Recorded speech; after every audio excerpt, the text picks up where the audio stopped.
Golden Dome for America is game changer. President Trump's Golden Dome plan might look simple here, but if the $175 billion missile defense shield is going to work the way he wants it to, the US will need to put technology into space that is incredibly complex. In some cases, we're talking about satellites that don't even exist yet. The only time that I can think of in the history of the United States where we have gone after something this complex was the Manhattan Project. In the short term, experts say we'll probably see more existing defense systems placed around the country. Long term, those systems will have to interact with hundreds of satellites that are supposed to detect, track, and eventually even intercept high-tech missiles from space. That's because competitors like China and Russia are racing to develop missiles that can maneuver and evade current defenses. I think innovation is going to continue, and we can't imagine or predict what our competitor nations are going to come up with. Here's what the Golden Dome could ultimately look like, and why some worry that it will fuel a dangerous arms race in space. To understand why officials say the Golden Dome is needed, you first have to understand how missile technology is advancing. We'll start with the Standard Intercontinental Ballistic Missile, or ICBM, which travels in a high arc. This kind of missile, boosted by a rocket, travels to its peak hundreds of miles above the Earth and then is brought down by gravity. ICBMs are very dangerous. They can carry multiple nuclear warheads and even be shot from submarines. But their trajectory is predictable, making them easier to detect and track with radar. So several defense systems are capable of shooting one of these down. Now, there's a newer and more dangerous intercontinental missile called the Fractional Orbital Bombardment System, or FOBS. These can fly much lower. This kind of weapon is launched into a partial or fractional orbit. Since it doesn't travel in a high arc, the weapon can fly under the radar for much of its flight. It's capable of reaching its target much faster, and crucially, it can approach from unexpected angles, meaning defenses don't know when or where it's coming down. Another newer threat is the Boosted Hypersonic Glide Weapon, which is an intercontinental missile that can maneuver and evade defenses. These missiles are launched into space and ultimately travel at extremely fast speeds, greater than Mach 5. And after they enter the atmosphere, they maneuver to their targets on a glide vehicle. Because they can glide at low altitudes and change course midair, they can be extremely hard to detect and counter. So, how will the Golden Dome help upgrade the US's defenses to counter these new threats?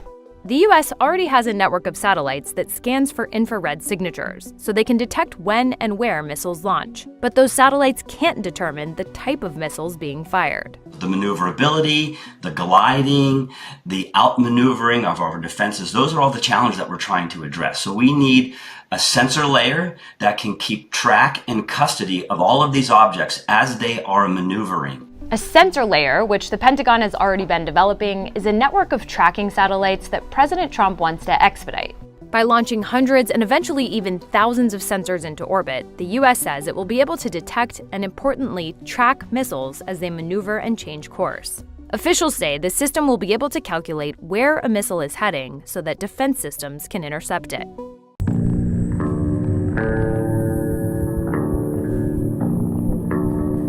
But thou shalt take up this proverb against the king of Babylon and say, How hath the oppressor ceased? The golden city ceased. The Lord hath broken the staff of the wicked, and the scepter of the rulers. He who smote the people in wrath with a continual stroke, he that ruled the nations in anger, is persecuted, and none hindereth. The whole earth is at rest, and is quiet. They break forth into singing. Yea, the fir trees rejoice at thee, and the cedars of Lebanon, saying, Since thou art laid down, no feller is come up against us. Hell from beneath is moved for thee to meet thee at thy coming. It stirreth up the dead for thee, even all the chief ones of the earth. It hath raised up from their thrones all the kings of the nations. All they shall speak and say unto thee, Art thou also become weak as we? Art thou become like unto us? Thy pomp is brought down to the grave, and the noise of thy vials. The worm is spread unto thee, and the worms cover thee. How art thou fallen from heaven, O Lucifer, son of the morning? How art thou cut down to the ground, which didst weaken the nations? For thou hast said in thine heart, I will ascend into heaven, I will exalt my throne above the stars of God. I will sit also upon the mount of the congregation in the sides of the north. I will ascend above the heights of the clouds. I will be like the Most High.